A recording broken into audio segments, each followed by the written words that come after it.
Olá e bem-vindos. Hoje vamos falar de um tema fascinante e, acima de tudo, muito útil.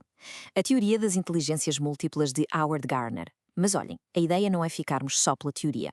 O que queremos mesmo é perceber como é que isto pode ser uma ferramenta prática, uma ferramenta a sério, para transformar as nossas salas de aula em espaços verdadeiramente inclusivos. Estão prontos? Vamos a isso.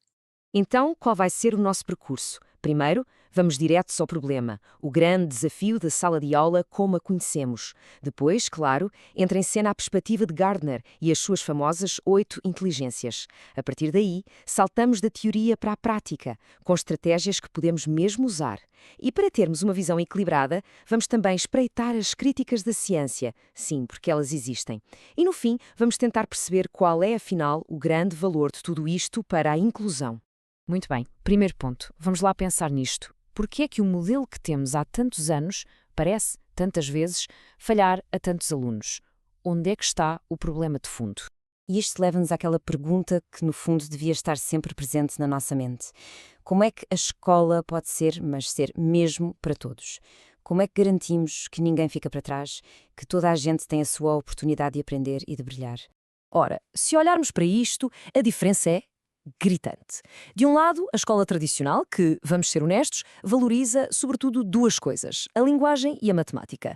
O que acontece? Bem, quem não encaixa neste molde acaba muitas vezes por ser rotulado, ou as suas outras capacidades são simplesmente ignoradas.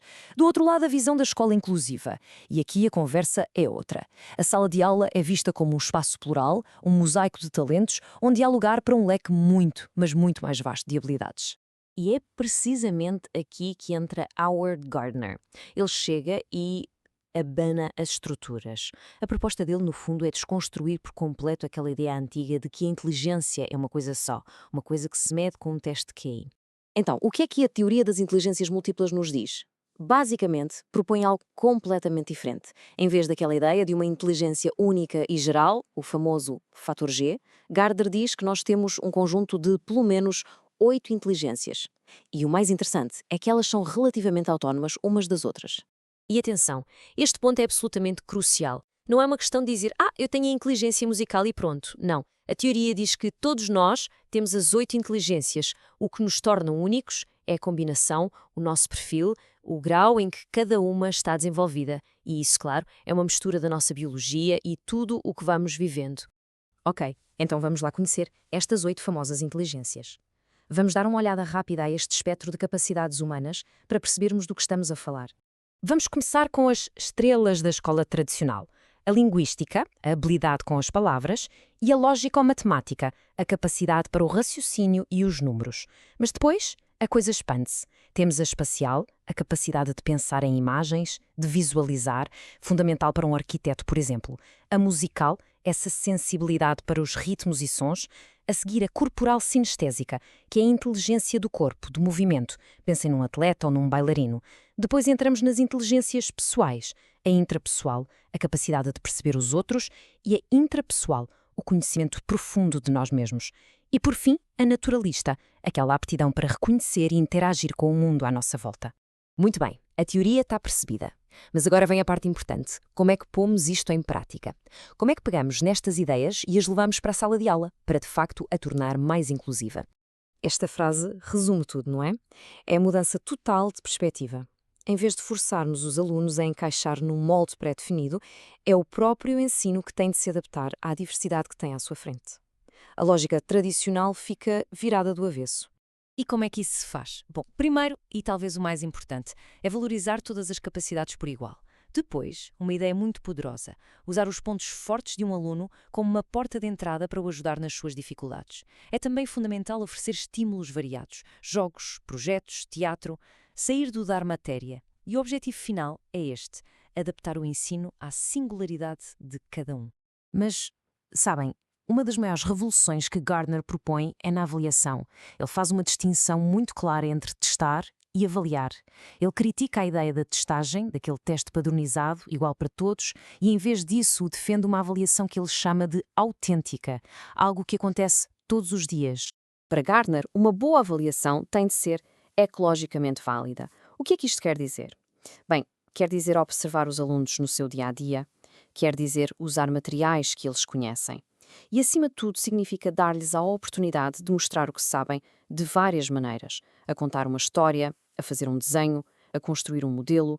A avaliação deixa de ser um momento de julgamento e passa a fazer parte da aprendizagem.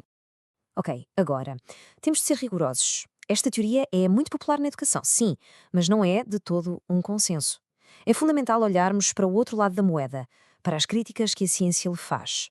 A realidade é esta. Enquanto muitos educadores viram nesta teoria uma lufada de ar fresco, a maior parte da comunidade científica, nomeadamente a psicologia, continua bastante cética e aponta-lhe falhas significativas. E as críticas não são leves. A principal, falta de provas empíricas. Vários estudos mostram que as nossas capacidades cognitivas estão de facto interligadas, o que dá força à ideia de uma inteligência geral, o tal fator G. Outros dizem que o que Gardner chama inteligências, como a musical, seriam melhor descritas como talentos ou aptidões. Há também quem aponte que os critérios para escolher o que é ou não uma inteligência são um pouco subjetivos. E por fim, falta investigação que comprove que aplicar isto na sala de aula melhora mesmo os resultados dos alunos. Então, perante isto tudo, deitamos a teoria para o lixo? Bem, talvez não seja assim tão simples. Porque, apesar de todo o debate científico, o seu valor para os educadores e para a ideia de uma escola mais inclusiva, esse valor é difícil de negar. E se calhar o segredo está aqui. O grande valor desta teoria talvez não seja o de ser uma descrição científica perfeita de como funciona um cérebro. Talvez o seu maior valor seja o de funcionar como um modelo mental, uma ferramenta que muda a forma como o professor olha para cada aluno. Esta citação do próprio Gardner diz tudo. Quando conseguimos abordar um tema de várias maneiras, usando diferentes portas de entrada, não só conseguimos chegar a mais alunos, como acabamos por promover uma compreensão muito mais rica e profunda para toda a gente. E, no fim de contas, a grande lição é mesmo esta. A teoria das inteligências múltiplas funciona como um lembrete. Um lembrete de que cada aluno é um universo de potencialidades. Inspira-nos a procurar esses pontos fortes, em vez de nos focarmos só nas dificuldades, e a criar um ambiente onde as diferentes formas de pensar e aprender são celebradas. E para terminar, deixo esta pergunta para reflexão. A mudança não precisa de ser uma revolução do dia para a noite. Pode começar com algo pequeno. Que pequena coisa se pode fazer já amanhã, na próxima aula, para reconhecer e valorizar uma inteligência que se calhar tem ficado um pouco esquecida? Pensem nisso. Pode ser o primeiro passo para uma sala de aula mais justa para todos.